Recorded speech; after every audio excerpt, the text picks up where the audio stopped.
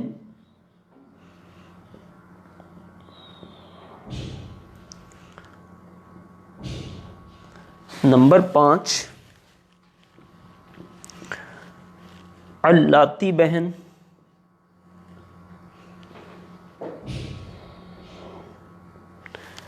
Number 6 اخیافی بہن،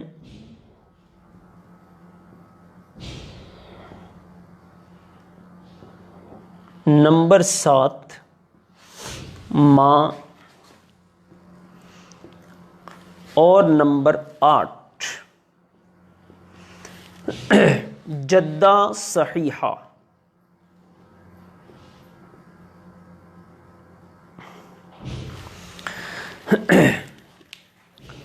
تو یہ ہیں 8 قسم کی وہ عورتیں جن کے اندر میراث تقسیم ہوتی ہے، جن کے حصے مقرر ہیں۔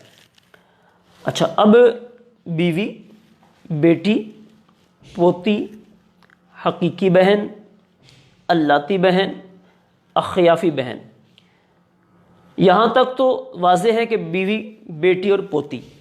حقیقی بہن کون سی ہوتی ہے؟ یعنی جو ماں بھی ایک باپ بھی ایک، اس کو کہتے ہیں حقیقی بہن۔ علاتی بہن یہ ہوتی ہے باپ شریک بہن، یعنی باپ ایک ہے، ماں الگ الگ ہے۔ اخیافی کی تعریف ہم اوپر اخیافی بھائی میں بیان کر چکے کہ اخیافی بہن یا اخیافی بھائی وہ کون سے ہیں جو کہ ماں شریک ہیں۔ اور جدہ صحیحہ، اس کی آسان تعریف تو یہ ہے کہ دادی، لیکن اگر ہم تھوڑا اصطلاحی طور پر جاتے ہیں تو جب میت کی طرف اس کی نسبت کی جائے تو درمیان کے اندر عورت کا واسطہ نہیں آنا چاہیے۔ اچھا، اس طرح اس کے اندر ایک تو آتا ہے باپ کی ماں اور دوسرا ماں کی ماں، جس کو ہم نانی کہتے ہیں، تو یہ دونوں جدہ صحیحہ میں شامل ہیں۔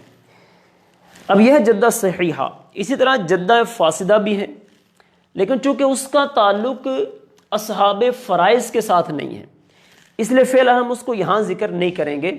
وہ جدہ فاسدہ جب ہم وہ چونکہ اس کا ذوی الارحام کے ساتھ اس کا تعلق ہے، تو جب ہم ذوی الارحام کو بیان کریں گے اس کے بعد جدہ فاسدہ کو بھی یہاں انشاءاللہ بیان کیا جائے گا۔ تو اب تھوڑا سا مزید پچھلی بات کو اس کو ذرا میں کنٹینیو کرتا ہوں، دونوں کو ملا کر 6 حصے ہیں جو کہ بیان کیے گئے ہیں قرآن مجید فرقان حمید میں، اور یہ 12 قسم کے وہ لوگ ہیں جن کے حصے مقرر ہیں۔ وہ 6 حصے ان 12 قسم کے لوگوں میں تقسیم ہوتے ہیں۔ اب ایک تو یہ جب ہم الگ الگ اس کو بیان کریں گے تب تو آئے گا کہ بھئی کس کو کیسے کیسے حصے ملنے ہیں، لیکن تھوڑا سا ایک خلاصہ میں آپ کو بیان کر دوں کہ وہ جو 6 حصے ہیں وہ ان میں سے کس کس کے اندر پھر کر آتے ہیں۔ یہ ایک بڑی اہم بات ہے، اس کو بالکل ذہن میں رکھیے گا اور انشاءاللہ یہ آگے جا کے بہت فائدہ دے گی۔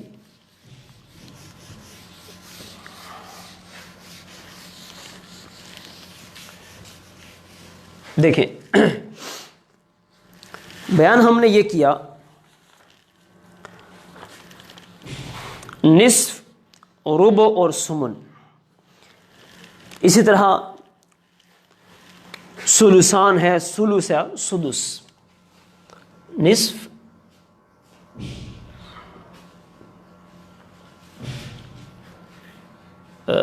ربع،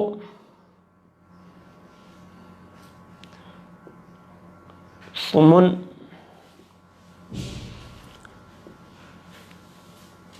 ثلثان،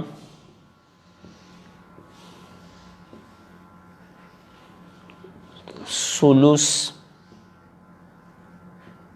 اور سدس، یہ 6 حصے ہیں جو کہ 12 قسم کے لوگوں میں تقسیم ہوتے ہیں۔ نصف کس کس کو ملتا ہے یہ اس کی حالتیں مختلف رہیں گی، لیکن نصف جن کو ملتا ہے وہ ہم یہاں بیان کر دیں گے، یعنی وہی انہی کو نصف ملے گا، ان کے علاوہ کسی کو نہیں ملے گا۔ جیسے وہ کون کون سے ہیں؟ وہ ہے شوہر،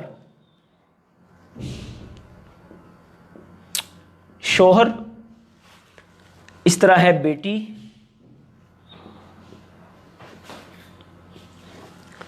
اس طرح ہے پوتی، حقیقی بہن،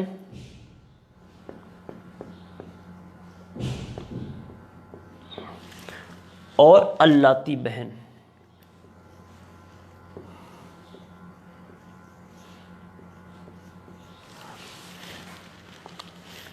اس کے بعد ربو، شوہر اور بیوی۔ اب یہاں تھوڑی سی میں بات یہ ذرا سمجھانے کے طور پہ عرض کر رہا ہوں۔ دیکھیں، شوہر جو ہے یہ دو جگہ پہ آ رہا ہے، یہ چونکہ شوہر کی جب آگے ہم حالتیں پڑھیں گے، کب کب کیسے کیسے یہ بنتا ہے ان حصوں کا مستحق، تو شوہر کو دو ہی حصوں میں سے ملے گا، یا تو نصف ہوگا یا ربع ہوگا۔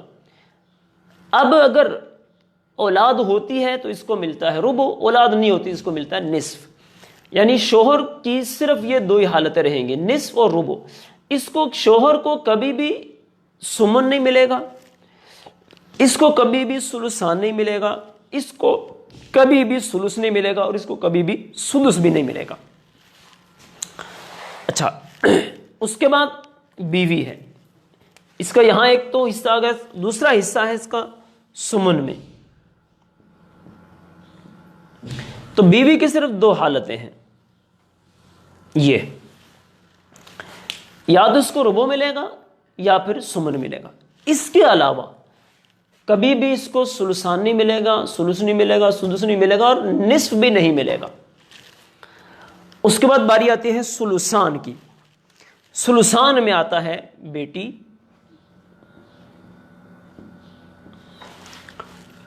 اس کے بعد پوتی، اچھا، اس کے بعد حقیقی بہن،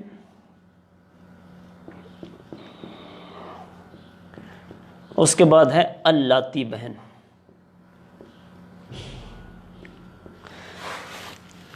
اس کو شارٹ کٹ میں اگر آپ سمجھنا چاہیں تو یہ نصف جو ہے اس میں سے آپ شوہر کو نکال دیں تو باقی نصف والے ہی لوگ ثلثان کے مستحق ہیں۔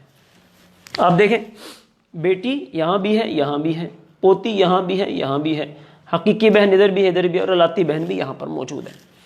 تو یعنی مطلب یہ ہوا، ان کو نصف ملے گا، کب ملے گا؟ جب ایک ہوگی، ایک سے زائد ہوں گی تو پھر ثلثان ملیں گے۔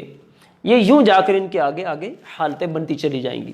جیسے یہ ہم نے کہا نا، شوہر اولاد کے بغیر، اولاد نہیں ہے تو اس کو نصف، اولاد ہے تو ربع، بیوی کو اولاد نہیں تو ربع، ہے تو پھر سمن۔ اس طرح یہاں بھی بیٹیوں کی بھی اس طرح حالتیں بنیں گی۔ اچھا، اس کے بعد ہے ثلث۔ ثلث جو آتا ہے یہ ایک تو ملتا ہے ماں کو، اور دوسرا ماں کی اولاد، یعنی اخیافی جو بہن بھائی ہیں، اخیافی بہن بھائی،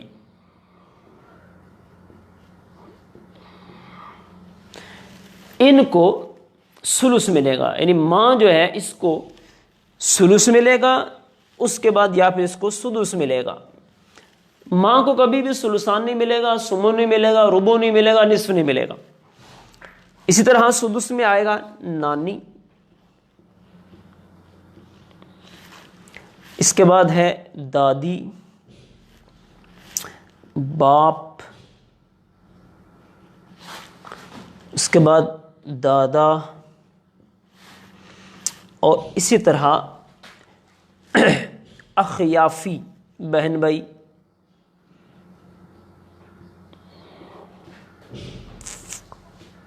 بہن بھائی اخیافی، اور پوتی اور اللاتی بہن، پوتی اور اللاتی بہن۔ اس کو ہم یہاں لکھ دیتے ہیں، اللاتی بہن،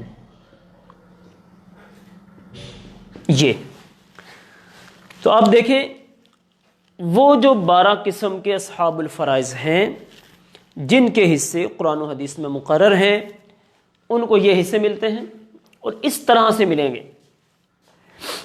اب جیسے ہم نے ماں کی بات کر دی، آپ دیکھ رہے ہیں اس کو سدس اور سلس ہی مل رہا ہے، کبھی سلسان نہیں ملے گا۔ جیسے نانی ہے، دادی ہے، ان کو بھی کبھی بھی آپ دیکھیں گے سلس سلسان ان میں سے نہیں ملے گا، صرف یہ ملے گے۔ اسی طرح یہ اخیافی بہن بھائی ہیں، ان کو سلس بھی ملتا ہے کبھی اور کبھی سدس بھی ملتا ہے۔ حقیقی بہن اللاتی بہن یہاں بھی آ رہی ہے، یہاں بھی آ رہی ہے، تو یہ حصے ان کے اندر مختلف حالتوں کے اندر عود کرتے رہیں گے، کبھی کسی کو کچھ ملے گا، کبھی کسی کو کچھ ملے گا، اور ملیں گے کس طور پر؟ جیسے بھی ہم نے اس کی مثال دی نا، یہ بطور مثال تھا کہ یعنی بعض وارثوں کی موجودگی میں حصوں میں کمی بیشی ہوتی چلی جائے گی۔ یہ اس کے ہو گئے ہمارے 2 سٹیپ، یعنی پہلا سٹیپ یہ ہوا اصحاب فرائض، دوسرا سٹیپ ہوا وہ مفروض مقدرہ، اور پھر تیسرا یہ جو سٹیپ ہے یہ ہم نے کر لیا کہ یہ کس طرح تقسیم ہونے ہیں۔ اب اس میں اگلی بات ہم لے کر چلیں گے جس کا تعلق ہمارے آگے مسائل کو حل کرنے میں ہمیں کام آئے گا۔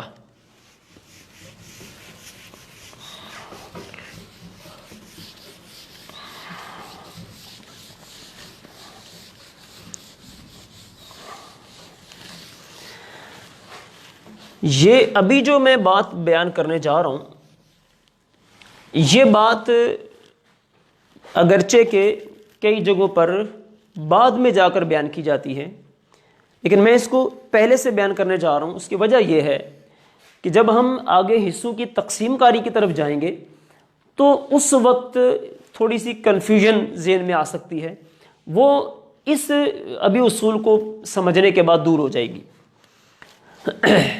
6 حصے ہیں، نصف، ربع، ثمن اور اس طرح ہے ثلثان، اس کے بعد تھا ثلث اور اس کے بعد تھا سدس۔ اس میں آپ کو میں ایک مثال کے ساتھ سمجھا کے پھر اس قاعدے کی طرف آتا ہوں۔ وہ مثال کیا ہے؟ وہ مثال سب سے پہلے آپ کے سامنے رکھتا ہوں، یہ والی مثال۔ جیسے دیکھیں آپ،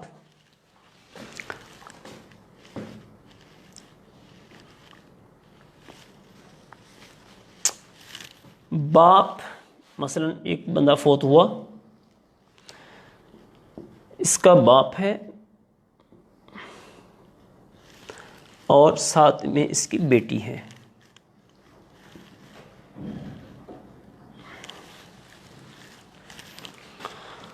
باپ کی مختلف حالتیں ہیں، تو یہاں پر جو باپ ہے اس کو یہاں پر جو حصہ ملتا ہے وہ 2 طرح سے ملتا ہے۔ ایک تو اس کو ملنے کا حصہ یہاں پر چھٹا حصہ 1/6، باپ کا حصہ 1/6 ہوتا ہے اولاد کی موجودگی میں، اور بیٹی کا جب اکیلی ہو تو آدھا حصہ ہوتا ہے۔ یہ دیکھیں اس مسئلے میں 2 چیزیں آئی ہیں، سدس اور نصف، یہ 2 جمع ہو گئے، ٹھیک؟ تو جب بھی کہیں یہ دونوں جمع ہو، نصف اور سدس، اب ہم اس میں دیکھتے ہیں کہ اس میں چھوٹا عدد کون سا ہے، تو چھوٹا عدد یہ کہلاتا ہے، یہ والا۔ تو جو چھوٹا عدد ہوگا اس سے ہم مسئلے کی تقسیم شروع کرتے ہیں۔ یہ دیکھیں آپ، تو اب جب یہ تقسیم ہوگا تو یوں ہوگا، یہاں باپ کو پہلے چھٹا دیں گے، بیٹی کو نصف ملتا ہے تو 3 دے دیں گے، ایکول ہو گئے 4۔ باپ کی یہاں 2 صورتیں اصل میں، ایک ہے تعصیب اور ایک ہے فرض مطلق، وہ میں ابھی جیسے آپ کو باپ کے حصے بیان کروں گا اس میں وضاحت کرتا ہوں۔ تو یوں یعنی یہ باپ کو یہاں 2 ملتے ہیں، تو یہ اس کے 3 ہو گئے، یہ 3 اور 3 6 بن گئے۔ لیکن یہاں جو مقصود تھا سمجھانا وہ میں اس کی طرف جا رہا ہوں کہ جب اس طرح حصے جمع ہوتے ہیں تو جو چھوٹا عدد ہوتا ہے اس سے تقسیم کاری شروع ہوتی ہے، اور اگر دوسری صورت ہوتی ہے ایک، وہ ہوتی ہے یہ نصف ان میں سے کسی کے ساتھ ملے گا تو کیا صورت بنے گی؟ ربع ان کے ساتھ کسی کے ساتھ ملے گا تو کیا صورت مسئلہ کیسے بنانا ہے، سمن کیسے بنانا ہے. تو یہاں کیا ہوا ہے دیکھیں، نصف، یہ نصف ہے اور یہ سدس، یہ آپس میں مل گئے، یہاں جمع ہو گئے. جب نصف سدس کے ساتھ جمع ہو جائے، سلس کے ساتھ ہو جائے یا سلسان کے ساتھ آ جائے، تو اس وقت مسئلہ جو بنائیں گے ہم وہ بنائیں گے 6 سے. جیسے دیکھیں ہم نے یہاں کیا ہے، نصف سدس، نصف سدس، یہ دونوں ایک جگہ اکٹھے ہو گئے. اب مسئلہ ہم نے بنایا ہے 6 سے. دیکھیں مسئلہ 6 سے بنا اور یہ تقسیم کاری ہوگی. ٹھیک. اچھا، ربع یہ اگر مل جائے سلسان کے ساتھ یا سلس کے ساتھ یا سدس کے ساتھ، تو اس وقت ہم جو مسئلے کی تقسیم کاری ہوتی ہے وہ 12 سے کرتے ہیں. اچھا، اس طرح سمن سلسان کے ساتھ مل جائے، سلس کے ساتھ مل جائے یا سدس کے ساتھ مل جائے تو مسئلے کی تقسیم کاری ہوتی ہے 24 سے. یہ تو یہ ہوگا جب یہ ملتے ہیں. اگر ایک ہی قسم کے آ جائیں، یعنی ایک طرف نصف ہو اور ربع ہو، یہ دونوں کسی جگہ اکٹھے ہو جائیں، مثلا یہاں بیٹی ہوتی، یہاں پر بیٹی کی صورت تو نہیں بنے گی، چلو مثال جب بعد میں دیکھ لیں گے. نصف ربع ملے گا تو مسئلہ ہم بنائیں گے اس وقت 4 سے. یہ جب یہ تینوں جمع اگر کہیں ہو جائیں، یہ بھی یہ بھی یہ بھی، تو مسئلہ بنے گا چھوٹے عدد سے یعنی 8 سے. یہ دونوں کہیں جمع ہوں گے تو مسئلہ بنے گا بڑے عدد سے یا چھوٹے عدد سے یعنی 8 سے. اسی طرح یہ جو دو ہیں یہ کہیں جمع ہو جائیں گے، سلس ہے سلسان، تو مسئلہ بنے گا ہمارا چھوٹے عدد سے، یہاں دونوں برابر ہوں گے 3 سے بنے گا. یہ دونوں کہیں جمع ہو جائیں گے تو مسئلہ چھوٹے عدد سے یعنی 1/6 ہے یہ اور یہ 1/3 ہے، تو چھوٹا عدد یہ ہوگا. اس سے ہم مسئلے کو بنانا شروع کریں گے، پھر اس کے حساب سے تقسیم ہوگی. اب اس کو اگر آپ ذہن میں رکھیں گے تو ابھی جو کہ آگے ہم چل رہے ہیں، ہم نے آج سے اصحاب فرائض ان کی تقسیم شروع کرنی ہے، کس طرح ان کو حصے کیسے کیسے ملتے ہیں. لیکن اس میں سے پہلے یہ چیزیں ضروری تھیں، ان کو ذہن میں رکھنا چاہیے. پھر دوہرا دیتا ہوں میں اس کو.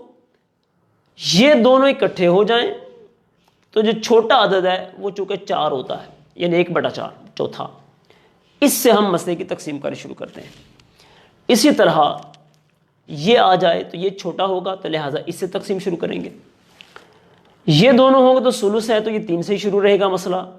یہ دونوں اگر آ جائیں گے تو یہ سدس چھوٹا عدد ہے، اس سے مسئلے کی تقسیم کاری ہم شروع کریں گے. اسی طرح اگر یہ ملتا ہے ان میں سے کسی ایک کے ساتھ تو تقسیم کاری شروع ہوگی 6 سے. یہ ملے گا اگر ان میں سے کسی کے ساتھ تو تقسیم کاری شروع ہوگی 12 سے. یہ ملے گا سمن کسی کے ساتھ ان میں سے تو تقسیم شروع ہوگی 24 سے. اچھا، اب اصحاب فرائض جو ہم نے بیان کی اس میں سے جو پہلا شخص تھا، پہلا جو فرد ہے وہ ہے باپ.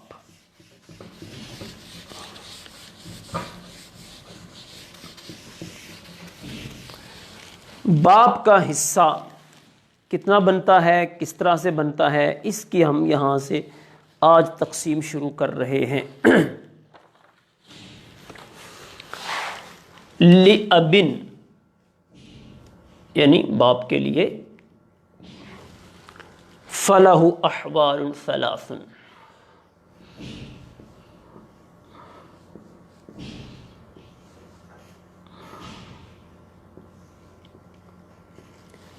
باپ کی 3 حالتیں ہیں. الفرد المطلق،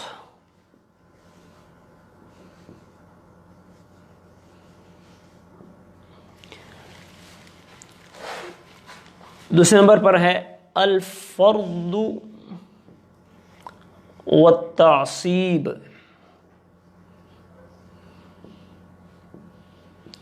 اور تیسری جو اس کی حالت ہے وہ ہے التعصیب المحض.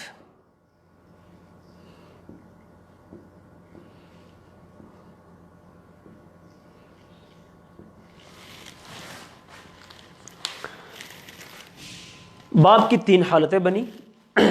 ایک ہے فرض مطلق، یعنی ایک صورت یہ ہے کہ اس وقت باپ کو جو اس کا مقرر حصہ ہے وہی ملے گا.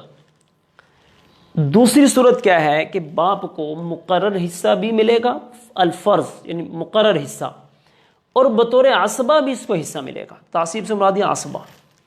اور تیسری صورت یہ ہے کہ جس میں باپ کو صرف اور صرف بطور عصبہ کے حصہ ملے گا، اس وقت فرض مطلق نہیں رہے گا، فرض حصہ اس کو نہیں ملے گا.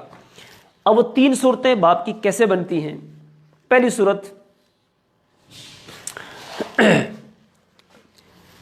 ایک شخص فوت ہوا، مثلا زید فوت ہوا، باپ بھی ہے اور بیٹا بھی ہے. زید جیسے فوت ہوا تو اس کے اندر باپ کو ملے گا چھٹا حصہ، 1/6. یہ ہے فرض مطلق، یعنی جو مطلقاً اس کا حصہ مقرر ہے وہ یہ ہے 1/6. اور بیٹا ایسی صورت میں بنتا ہے عصبہ، یعنی جن کا حصہ قرآن و حدیث میں مقرر نہیں ہے، اصحاب فرائض سے جو بچتا ہے وہ ان کو مل جاتا ہے. تو یہاں جب ہم تقسیم کاری شروع کریں گے تو یہ مسئلہ بنے گا 6 سے، چونکہ یہاں یہی اس کا عدد ہے. تو اس میں سے 1 ملے گا باپ کو اور باقی 5 حصے وہ بیٹے کو ملیں گے. تو یہ جو صورت ہے، یہ دیکھیں 5 اور 1 6 پورے ہو گئے. تو یہ پہلی صورت ہے فرض مطلق. اب اس کو ہم کس طرح بیان کریں گے؟ اس کو بیان یوں کریں گے کہ جب باپ کے ساتھ میت کا کوئی بیٹا، پوتا یا پڑ پوتا یا اس طرح آگے تک اگر ہو تو اس وقت باپ کو چھٹا حصہ ملتا ہے. اس وقت اس کی صورت ہے فرض مطلق کی. جب باپ کے ساتھ میت کا کوئی بیٹا ہو یا پوتا ہو یا اس سے آگے، اس وقت باپ کو صرف اور صرف اس کا مقرر حصہ جو چھٹا ہے، فرض مطلق جس کو کہتے ہیں، وہ ملے گا. دوسری صورت ہے الفرض والتعصیب. مثلا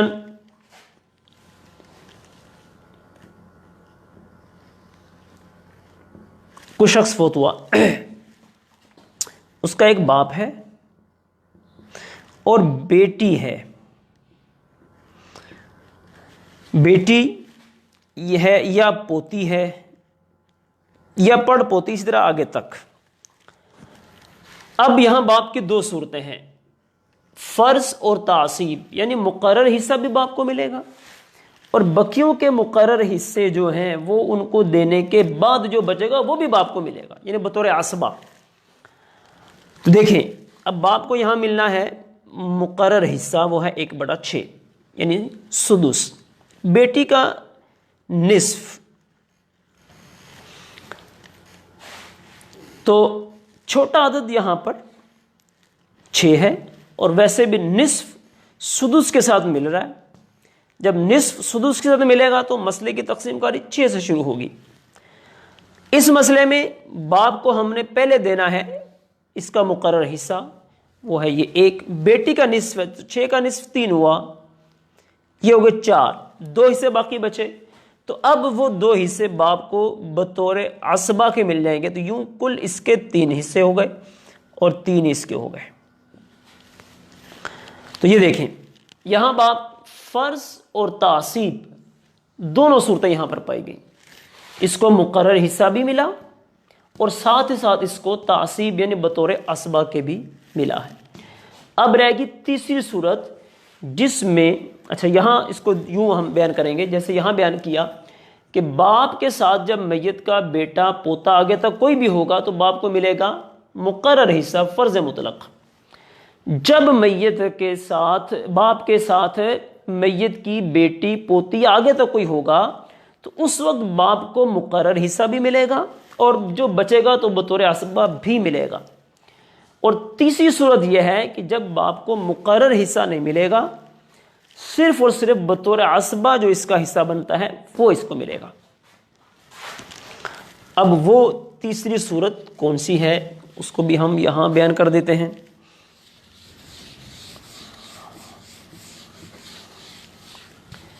وہ تیسری صورت ہے، مثلا کوئی شخص فوت ہوا، اس کے وارثین میں ایک ماں ہے اور باپ ہے۔ تو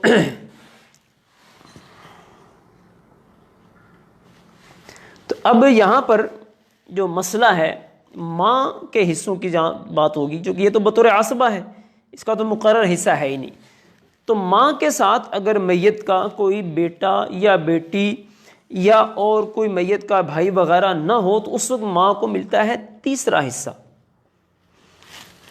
تو اب یہاں مسئلے کی تقسیم شروع ہوگی ہماری 3 سے، ایک ماں کو مل جائے گا، باقی جو 2 بچیں گے وہ باپ کو بطور عصبہ مل جائیں گے۔ یہ عصبہ ہے یہاں پر۔ تعصیب المحض یہ والا، تو یہاں پر باپ کی یہ تیسری صورت بھی بیان ہو گئی۔ تو باپ کے جو اصحاب فرائض میں سے ہے، اس کی 3 حالتیں بن گئیں، 3 صورتیں بن گئیں، جس میں باپ کو مختلف طریقوں سے مختلف حصے مل رہے۔ فرض مطلق یعنی مقرر حصہ ملے گا، وہ کب ملے گا؟ جب میت کا کوئی بیٹا پوتا اگر ساتھ میں ہے تو۔ فرض اور تعصیب دونوں طرح سے ملے گا، جب میت کا وہ میت کی بیٹی یا پوتی اگر کوئی ساتھ میں ہے تو اس وقت باپ کو فرض بھی ہے، تعصیب بھی ہے، جس کی مثال ابھی ہم نے لکھی ہوئی تھی۔ اور تعصیب محض ہے کہ جب میت کا بیٹا بیٹی ایسا ساتھ میں کوئی نہیں ہے، کوئی بھائی بہن بھی نہیں ہے، تو اس وقت پھر ماں کو تو یہ ملتا ہے اور باپ کو بطور عصبہ ملتا ہے۔ یہ دیکھ لیں آپ، تو باپ کی 2 حالتیں بنی، فرض اور تعصیب۔ ایک جگہ صرف فرض، ایک جگہ صرف تعصیب، اور ایک جگہ فرض و تعصیب دونوں۔ اور یہ باپ ہی کی یہ حالت ایسی ہے جس میں فرض و تعصیب یہ دونوں اس کی پائی جاتی ہیں، بقیہ کسی وارث کی نہیں پائی جاتی۔ تو یہ ہو گیا باپ کے حصوں کا بیان۔ اب ہم چلتے ہیں دادا کے حصوں کی طرف۔ اصحاب فرائض میں سے دوسرا جو ہے وہ ہم نے لکھا تھا دادا۔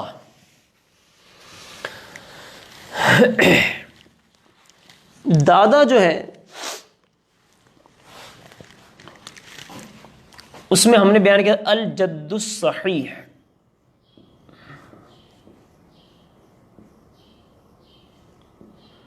چونکہ یہی اصحاب فرائض میں سے تھا۔ الجد الصحیح کالابی الا فی 4۔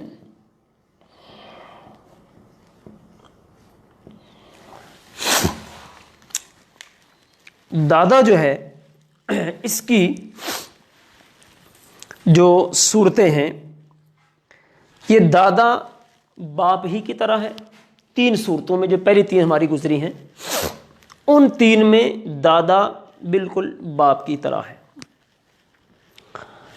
بقیہ جو 4 صورتیں ہیں اس میں دادے کے مسائل تھوڑے سے الگ ہو جاتے ہیں۔ تو پتہ یہ چلا کہ دادے کی کل 7 حالتیں بن جاتی ہیں، 3 تو وہی جو باپ والی ہیں اور پھر 4 مزید۔ اب وہ جو مثالیں ہم نے پہلے پڑھی ہیں ان کے اندر اگر ہم باپ کی جگہ دادا کو لکھ دیتے ہیں تو مسئلے کی صورت بعین ہی اسی طرح ہی رہے گی، لہذا ان کے دہرانے کی حاجت نہیں ہے۔ تو اب جو وہ 4 صورتیں ہیں جس میں دادا یہ باپ سے الگ ہے، وہ کون سی صورتیں ہیں؟ اس میں پہلی صورت ہے جس میں دادا کو ملتا ہے 6واں حصہ۔ اسی طرح اگلی صورت میں دادا کو جو ہے بطور تعصیب کے بھی ملتا ہے۔ تو یہ اب دادا کی جو صورتیں ہیں اس کو ہم 4 تو پہلے پچھلی باری بھی ایک نظر دہراتے ہیں تاکہ اس میں یہ بھی سمجھ میں آ جائے کہ یہ بالکل باپ کی طرح۔ یہ پہلی صورت کیا تھی؟ مثلا میت اس میں تھا، ہم نے لکھا تھا باپ، تو اب باپ کی جگہ لکھ دیں آپ دادا، یہ دیکھیں، اور اس کے ساتھ میت کے جیسے بیٹا ہے. تو اسی طرح یہاں پر بیٹا چونکہ اسبہ بنے گا تو دادے کا چھٹا حصہ بنے گا اور یہ بطور اسبہ لے جائے گا. تو یوں اس کو مسئلہ 6 سے ہمارا بنے گا، ایک اس کو مل گیا، ایک اس کو مل گیا. یہ پہلی صورت تھی. دوسری فرض و تعصیب والی تھی، دادے کا بھی اسی طرح رہے گا. اسی طرح یہ صورتیں جو کہ باپ کی ہیں وہ دادے کی بھی چلیں گی. دوسری صورت یہ تھی جس میں بیٹا، یہاں تھا نا بیٹے کے ساتھ ہم دیکھا بیٹی تھی، بیٹا نہیں بلکہ بیٹی تھی. تو اس کے اندر ہم نے دیکھا تھا کہ باپ کی 2 صورتیں تھی، اسبہ بھی بن رہا تھا، فرض بھی مل رہا تھا. اسی طرح یہاں بھی اس کو نصف ملے گا، اور یہاں دادا کو پہلے 1 پھر 2 مل جائیں گے بطور اسبہ کے. تیسری صورت یہ تھی کہ جس میں دادا اور ماں کی صورت تھی. صلو علی الحبیب صلی اللہ تعالی علی محمد صلی اللہ علیہ رسول اللہ. اب دادا کی جو 4 صورتیں ہیں ان کو ہم بیان تو کرنا چاہ رہے ہیں ابھی، لیکن ٹائم نہیں رہا. چونکہ اس میں تھوڑی سی ڈیٹیل بھی آئے گی تو اس کو انشاءاللہ ہم کل پہ رکھتے ہیں. فی الحال آج کی تھوڑی دہرائی کرتے ہیں. ہم آج جو ہم نے مسائل پڑھے ہیں اس میں سب سے پہلے ہم نے پڑھا ہے موانع ارث، یعنی وہ کون سی صورتیں ہیں جس کی وجہ سے بندہ میراث سے محروم ہو جاتا ہے. اس میں ایک تھا غلام، دوسرا تھا مورث کا قاتل، تیسرا تھا دین کا اختلاف، چوتھا تھا ملکوں کا اختلاف. اس کے بعد پھر ہم نے 6 حصے جو قرآن پاک میں مقرر ہیں وہ بیان کیے، ان کا پھر آپس میں تعلق بیان کیا. پھر ہم نے وہ 12 قسم کے لوگ دیکھے جن میں وہ 6 جو حصے ہیں وہ تقسیم ہوتے ہیں. اس میں 4 مرد تھے، 8 عورتیں تھیں. عورتوں کے اندر جو الگ سے ایک نئی بات وہ تھی، وہ یہ تھی حقیقی بہن کی تعریف، اللہ بہن کی تعریف، اخیافی بہن کی تعریف، اسی طرح جدہ صحیحہ. اس کے بعد پھر ہم نے باپ کے حصوں کو آج پڑھا ہے. اس میں ساتھ ایک اور بات بھی پڑھی ہے کہ جب یہ حصے آپس میں جمع ہوتے ہیں تو ہم نے مسئلے کو حل کس طرح کرنا ہے، یہ ہم نے مختصر آج اس کو پڑھا ہے. پھر ہم نے باپ کے 3 حصے آج پڑھ لیے ہیں. تو باپ کے 3 حصے، جس میں ایک فرض مطلق تھا کہ اس کو مقرر حصہ ملتا ہے. دوسرا وہ تھا کہ جس کے اندر اس کو فرض مطلق بھی ملتا ہے اور تعصیب بھی ہوتی ہے، یعنی اسبہ کے طور پہ ملتا ہے. اور تیسرے نمبر پہ ہم نے یہ پڑھا کہ جس میں باپ کو بطور اسبہ ہی ملتا ہے. یہ ہمارا آج کا سبق تھا. تو یہ چونکہ آج میراث کے حوالے سے زیادہ تر باتیں تھی، تھوڑا یعنی سمجھ لیں آپ اس کو قواعد کی روح سے، تو تھوڑا ممکن ہے مشکل نظر آیا ہو. لیکن یہ ہے کہ چونکہ یہ ایک پریکٹس کا نام ہے، جتنا ہم اس میں پریکٹس کرتے جائیں گے تو انشاءاللہ یہ آگے چلتا چلا جائے گا. کل اللہ نے چاہا تو ہم دادا جو ہے اس کے احوال، پھر شوہر اس کے احوال کو بیان کریں گے اور اخیافی بھائی کو بیان کریں گے. اور مردوں کے یہ حصے اللہ نے چاہا تو کل ہمارے یہ کمپلیٹ ہو جائیں گے. اس کے بعد پھر ہم چلیں گے عورتوں کے احوال کی طرف. تو آپ سے یہ گزارش ہے کہ یہ آپ جب خود بھی سیکھ رہے ہیں اس کو آگے بھی شیئر کریں، اور جہاں جہاں مسائل ہوتے ہیں آپ اس میں کومنٹس میں ہمیں بھیجیں تاکہ ہم اس کو دیکھیں. جو بھی اس میں کچھ مسائل آ رہے ہوں گے انشاءاللہ اس کو ہم حل کریں گے. اور ساتھ ہی ساتھ دعوت اسلامی کے ساتھ تعاون میں بھی شریک رہیں. آج کل بالخصوص عطیات کا موسم ہے، اس میں مدنی عطیات جمع کیجیے. رمضان المبارک آگے آ رہا ہے، اس میں عموماً لوگوں کا ذہن ہوتا ہے زکوٰۃ، فطرات، عطیات دینے کا. تو جہاں جہاں ممکن ہو آپ دعوت اسلامی کے ساتھ اپنے تعلقات کو قائم رکھیے، اس کی جہاں تک ہو سکتا ہے تعاون کیجیے. تو اللہ کی بارگاہ میں دعا کرتے ہیں اللہ جل شانہ ہم سب کو عمل کی توفیق عطا فرمائے، اور خصوصاً جو میراث کے مسائل ہیں اور فی زمانہ اس میں جو پریشانی آ رہی ہیں اللہ وہ سب کی حل فرمائے. آمین بجاہ النبی الامین وما علینا الا البلاغ المبین. صلوا علی الحبیب صلی اللہ تعالی علی محمد.